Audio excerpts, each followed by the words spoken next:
चल. आई मला रिक्षाने जायचंय. अगं 10-15 मिनिटावर तर आपलं घर मला आहे. रिक्षाने जायचंय. तू ना हट्टी झालीस. हे बघ माणसाला रोज चालण्याचा सराव मला हवा. रिक्षानेच जायचंय. तू ऐकणार नाहीस. चल रिक्षा. चल बस. जरा चालायला नको तुला. लाडावत चालली नुसती. अगं पण तुला नेहमी चालण्याचा कंटाळा यायचा आणि आजच आता चालत जायचं का म्हणतेस? आई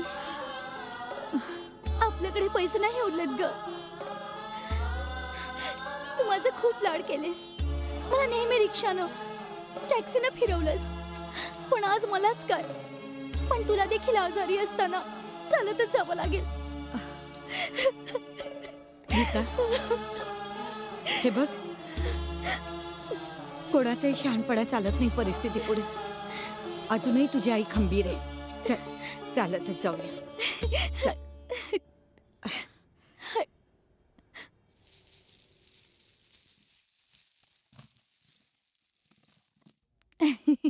माहितीये तुला काल माझी बैठक बेसत झाली. ए रागिनीताई आल्या. रागिनीताई कसं वाटतंय आता? बरं वाटतंय. येते हा. काळजी घ्या. हो. सावकाश. आलात आता कसं वाटतंय? हा बरं वाटतंय. बरं वाटल्यावर मी गायला सुरुवात करेन. हा काय हाय रागिनी बाई, गाढवाला उकिरड्याशी मैत्री करून नाही चालत. उपाशी मरेल त्यो. आता काय बया दुनियावानी दुनिया ही. देवा रे देवा. मला काही कळलं नाही. तुमच्या आजारपणापायी आम्ही बारी बंद करायची का? आ सांगा बरं. तुमच्या पायी आम्ही उपासमार करायची का? मी दुसरी गायिका आणल्या. बायलीला 50 गावत्यात. मान्य आहे कांताबाई, पण निदान माझ्या लेकीकडे तरी बघायचं होतं. काय बघायचं? ती लेक तुमची आहे. तुम्ही घ्या काय वार. मी का म्हणून घेऊ? माझा तिचा काय संबंध आहे का? थोडे दिवस तरी आम्हाला आसऱ्याला राहू द्या. लवकरच काहीतरी बंदोबस्त करेन मी. थोडं दिसच. बोटावरच समाधान मानून घ्यायचं. हातापर्यंत पोचायचं नाही. नाही तर व्हायचं पाहुण्याला दिली वसरी आणि जायचं राहिलं पाहुणा हातपाय पसरी. तसं नाही होणार. लवकरच जाऊ आम्ही इथनं. चल गाई.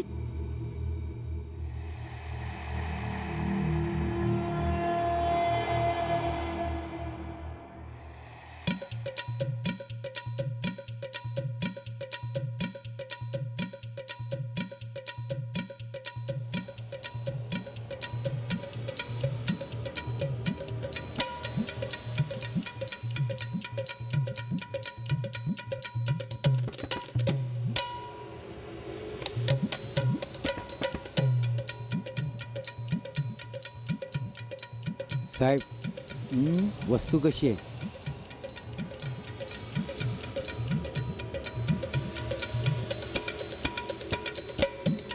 वस्तू चांगली आहे रे, पण मला गीता पाहिजे. हो साहेब भलतंच काय. कठीण आहे मामला. जमायचा नाही ते.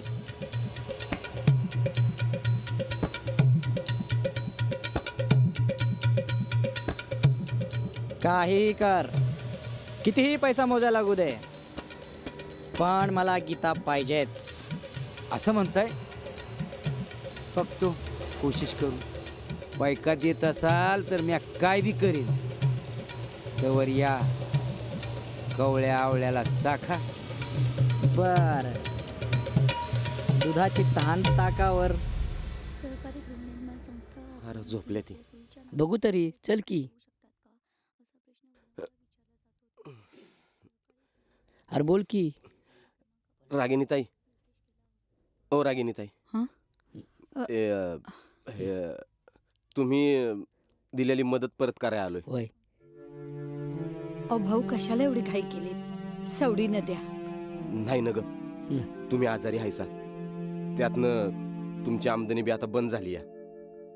हे बघा मी लवकरच बरी होऊन गायलाही लागेन. पोटातल्या दुखण्याचं काय घेऊन बसलात? जाईल. काळजी करू नका. आणि भाऊ, व्यसनांच्या नादी लागू नका. बायका पुरांकडे लक्ष द्या. व्यसनाने अजूनपर्यंत कोणालाही सुख दिलेलं नाही, दुःखच दिलंय. वय तरी बी तुम्ही हे ठेवा. बर, येतो मी. येतो आम्ही. चल. गीता, हं? इथे बाळा जरा आले हा. बस. काय गाई? गीता, हं? हे पैसे ठेव तुझ्याकडे. हं? मला एक वचन देशील? कसलं गाई? हे बघ, कधीही कोणापुढे हात पसरू नकोस, कोणाचीही मदत घेऊ नकोस. तुझी आई आतापर्यंत ताठमानेने जगली, तूही तशीच ताठमानेने जग. ऐकणार ना माझं? हो आई, ऐकेन. फक्त तुझंच ऐकेन. शाणी आहे माझी लेक, अगदी गुणाची. ए, ती ताटं घेऊन कुठे चाललीस ग? गीता आणि तिच्या आईसाठी. काय गरज नाही, आतमध्ये नेऊन ठेव. त्यांचा आणि आपला काय संबंध ग? त्या दोघींना मी आज जेवू घालणार. तुझा नसल, पर माझा संबंध आहे. ए भवाने, तू एवढी दयावान केव्हापासून झालीस ग? तू माझी लेक आहेस का त्या रागिणीची? तुला प्रमुखपणाचा अधिकार गाजवायचाच असेल ना, तर माझ्यावर गाजीव. मला उपाशी ठेव, नग घालू जेवाया, पण माझ्या ताटातलं अन्न दोघीच्या मुखात जाऊ दे. तू माझं ऐकणार नाहीस? अगं अगं, मी आहे तुझी. हेच तर देवाने इप्रीत घडवलं. रागिनी ताईच्या पोटी नाही जन्माला घातलं, पण रागिनी ताई माझी जन्मदाती असती तर किती बेस झालं असतं.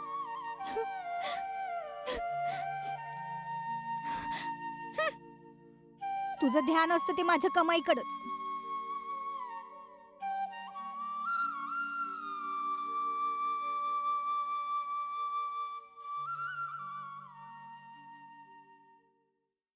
अगं ए अनुसे, ये इकडं. आले व अगं ये की. आले बस. आले, बोला. काय झालं कांताबाई? अगं अख्खच्या अख्ख मुसळ गेलं की केरात. काय बोलताय? कंची भाषा वापरताय.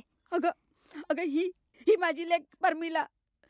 तिच्यासाठी मी काय नाही केलं. तिच्या लहानपणी माझा मालक गेला आणि कविता पळाली म्हणून तिच्या मालकानं फड जाळला. मी रस्त्यावर आले, नाही ते धंदे केले आणि हिला वाढवली, कमावती केली. पण काय केलं तिनं? अगं आज ती माझ्या तोंडावरच थुकली. मला म्हणली मी रागिणीच्या पोटी जन्माला आली असते तर बरं झालं असतं. तुम्ही मायले की आज भांडाल, उद्याच्या लेक व्हाल. मला नका मंदी पाडू. तुम्ही काय ते बघून घ्या. प्रमिला, अगं किती त्रास घेशील? हां, तू हे जे काही करतेस ते आम्हाला फेडता तरी येणार आहे का? काय फेडायची आणि बिघडायची भाषा करू नका. म्या करू शकते म्हणून म्या करते, आणि ते बी माझ्या मर्जीनं. मग चालू दे तुझी मर्जी. तो रंगराव येतो का? कांताबाई, हा विषय पुण्यांदा काढायचा नाही. हा, सांगून ठेवते. त्यानंच तर बरबादी केली. रागिनी ताई, काहीतरी ऐकवा ना. हं? लई ग्वाड वाटतं ऐकाया, ते बी तुमच्या मुखातलं. प्रमिला, ज्ञान हे नम्रतेने खाली बसून मिळवायचं असतं. कोणाच्या डोक्यावर उभं राहून मागायचं नसतं ते. बरं बरं बरं, बस. चुकलं. प्रचंड आकर्षण शक्ती असलेलं लावण्य म्हणजे विजेचा एक लोळ आहे. भल्या भल्यानं मोहात पाडणारा मोह असा एक ज्वालामुखी आहे. लावण्याची प्रखरता सहन होईनाशी झाल्यावर कितीतरी जणांना आपलं इप्सित साध्य करण्यासाठी कैफात राहावं लागतं. इप्सित म्हणजे आणि कैफात म्हणजे? इप्सित म्हणजे ध्येय आणि कैफात म्हणजे जसं चरस, भांग, गांजा अशा अंमली पदार्थापासून आलेली नशा. अरे कधी कधी निर्दयी मारेकऱ्यांची शस्त्र सुद्धा गळून पडतात लावण्याच्या पायाशी. एवढं बेफाम असतं लावण्य? तुम्ही त्याच्याकडे लक्ष देऊ नका ताई. तुम्ही सांगतच राहावा. ज्या सौंदर्याला निसर्गाने लावण्याचा खजिना दिलेला असतो त्या सौंदर्याला सौंदर्यवती, लावण्यवती, देखणी असं म्हटलं जातं. आणि त्याच सौंदर्याला कलेच्या बाबतीत एक आगळं वेगळं स्थान दिलं जातं नर्तकीच्या रूपानं. मनोरंजनाच्या बाबतीत नृत्याने अभिनयाशी बरोबरी केलीये. मग ही लावणी म्हणजे? लावण्य या शब्दाचा अपभ्रंश होऊन लावण्याची लावणी झाली. आणि या लावण्यवतीने रसिकांसमोर गीतांच्या सोबतीने आपले हावभाव सादर केले. ती म्हणजे आपल्या महाराष्ट्राची मराठमोळी लावणी. पूर्वीच्या काळी मनोरंजनाच्या बाबतीत कलात्मक दृष्टीने जोपासत ठरलेले दोनच देश, एक इजिप्त आणि दुसरा आपला हिंदुस्तान. उत्तरेकडे मुजरा, ठुमरी वगैरे, तर आपल्याकडे गणरायानंतर गवळण, छक्कड, बैठक, खडी, शृंगारिक लावणी अशी विविध रूपं लावणीच्या कार्यक्रमात आपल्याला पाहायला मिळतात. मजेदारच आहे ना आपली लावणी. म्हणजे लावण्यवती, सौंदर्यवती, देखणी आहे ना. वय वय. आज आपल्या महाराष्ट्राची मराठमोळी लावणी 7 समुद्रा पार गेलीये आपली अदाकारी सादर करायला. ज्यानं कुणी या लावणीला 7 समुद्र पार नेलं ना, त्याला माझा सलाम.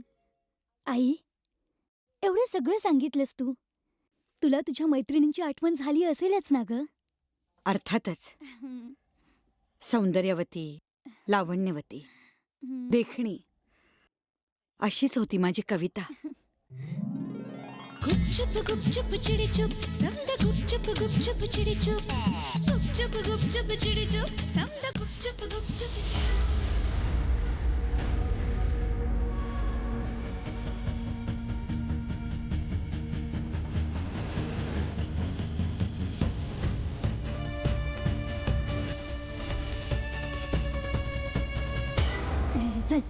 ताई नमस्ते. नमस्ते. चला काय रे, नुसत्या बतावण्यास करत राहणार वय? बाईच्या वाड्यावर कवा जायचं? ए मला तुमची बाई बी नग आणि तो वाडा बी नग. अरे आम्हाला आमच्या बतावण्या सरस. राम राम पाहुणं, राम राम. ए रामराम वाल्या, इथं बाहेरून कोण आलंय? मग तू पाहुणा, आम्ही गाव आलो. बरं बाबा, राम राम गावालं. बरं मला सांगा, तुम्ही कुडालचे? ना आम्ही कुडालचे नाही, आमचं गाव तिडे. तुमचं गाव तिडे, आमचं गाव इडे. तिडे म्हणजे आमच्या गावाचं नाव तिडे गाव. बरं बरं, तुम्ही कोण? आम्ही लोककलावंत. अरे वा वा वा वा. काय करता? अरे काय करता? हो, लोककलावंत म्हणल्यावर काय करणार? लोककला सादर करतो. अरे वा वा वा. ते काय असतं? नाही, तुमचा दोष नाही तो. तुम्हाला जर लोककला माहिती असती तर ते आम्हाला अशी गावोगाव दाखवत फिरावं लागलं नसतं. बरं मला सांगा, तुम्हाला काय माहिती? बघायचंय? हा. बघायचंय? हा. प्राची ला ला ला ला ला ला ला ला ला ला ला ला ला ला ला प्राची. हे असलं काहीतरी फाजील ऐकल्यावर तुम्हाला लोककला कशी कळणार? अहो, लोकांनी लोकांसाठी सादर केलेली कला म्हणजे लोककला. नाही कळलं ना? नाही. ऐका, म्हणजे कसं आहे, कसं? तुमचं जीन्स फ्रॉक मिडी मिनी समद इंग्रजी पुढे झुकलं. अहो, तुमचं जीन्स फ्रॉक मिडी मिनी समद इंग्रजी पुढे झुकलं, पण आमच्या नऊवारीनं मात्र आजही आमचं मराठी पण राखलं. अरे वा वा वा वा वा वा वा वा. क्या बात है, क्या बात है. काय रागिनी ताई, आता कसं वाटतंय? बरं वाटतंय. काय करणार, आलिया भोगासी असावे सादर.